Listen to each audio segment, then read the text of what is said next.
प्रधानमंत्री नरेंद्र मोदी ने भी इस टैरिफ पर बड़ा बयान दिया है। मोदी जी ने साफ कहा, यह मुश्किल समय जरूर है, लेकिन भारत हर चुनौती से बाहर निकलना जानता है। उधर डोनाल्ड ट्रंप की हालत अलग ही है। उन्हें डर सता रहा है कि जैसे वो पूरी दुनिया पर टैरिफ लगा रहे हैं, वैसे ही बाकी देश अब अमेरिका की डिजिटल कंपनियों, गूगल, यूट्यूब और मेटा जैसी कंपनियों पर टैक्स लगा सकते हैं। और अगर ऐसा हुआ तो अमेरिकी अर्थव्यवस्था को करारा झटका लगेगा। ट्रंप ने बाकायदा धमकी दी है कि दुनिया के बाकी देश ऐसा कदम ना उठाएं। लेकिन सवाल यही है, क्या भारत झुकेगा या फिर अपना रास्ता खुद बनाएगा? इसी वीडियो में हम अमेरिका की इस नई चाल और भारत के जवाब को पूरा डिटेल में समझेंगे। लेकिन आगे बढ़ने से पहले इस वीडियो को लाइक करके चैनल को सब्सक्राइब जरूर कर लीजिए, ताकि हमारे चैनल की नई वीडियो सबसे पहले आप तक पहुंच सकें। सबसे पहले समझते हैं कि ये 3 शर्तें और छूट आखिर है क्या। पहली शर्त यह है कि अगर भारत से कोई माल जहाज पर लोड होकर अमेरिका की तरफ निकल चुका था और 27 अगस्त 2025 की रात 12:01 ईस्टर्न टाइम से पहले ट्रांजिट शुरू हो चुका था, तो उस माल पर नया 50% टैरिफ नहीं लगेगा। दूसरी शर्त यह है कि अगर भारत का माल अमेरिका पहुंच चुका है 27 अगस्त 2025 की रात 12:01 से पहले ही खपत यानी कंजम्पशन के लिए क्लियर हो गया है, तो उस पर भी यह टैरिफ लागू नहीं होगा।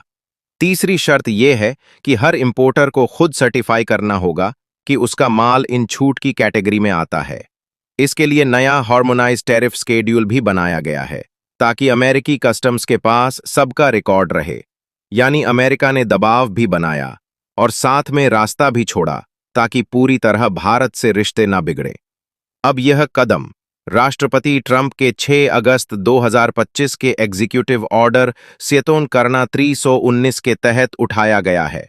इसमें साफ लिखा है कि भारत से आने वाले उत्पादों पर अतिरिक्त शुल्क लगेगा, लेकिन वही 27 अगस्त के बाद आने वाला माल ही इस भारी भरकम 50 तक टैरिफ के घेरे में आएगा। अब बड़ा सवाल यही है कि कौन से भारतीय प्रोडक्ट इस 50 तक से टैरिफ से बच गए हैं।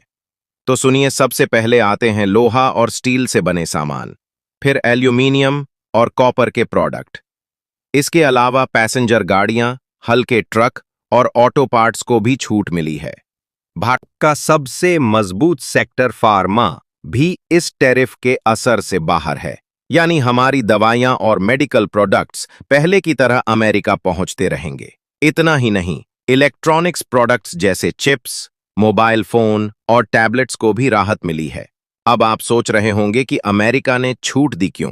असल में अमेरिका भारत को पूरी तरह टारगेट नहीं करना चाहता। कुछ सेक्टरों को बचाकर रखना उसकी मजबूरी है, ताकि रिश्ते पूरी तरह से न टूटे।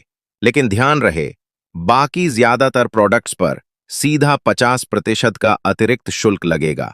यानी असर गहरा होगा, क्योंकि भारत का सबसे बड़ा निर्यात बाजार अमेरिका है। दोस्तों, एक्सपर्ट्स मान रहे हैं कि ट्रंप की इस कार्यवाही से सबसे ज्यादा नुकसान भारत को हो सकता है, क्योंकि जब अमेरिकी बाजार में भारतीय प्रोडक्ट महंगे हो जाएंगे तो उनकी डिमांड घटेगी। अब आते हैं ट्रंप के असली आरोप पर।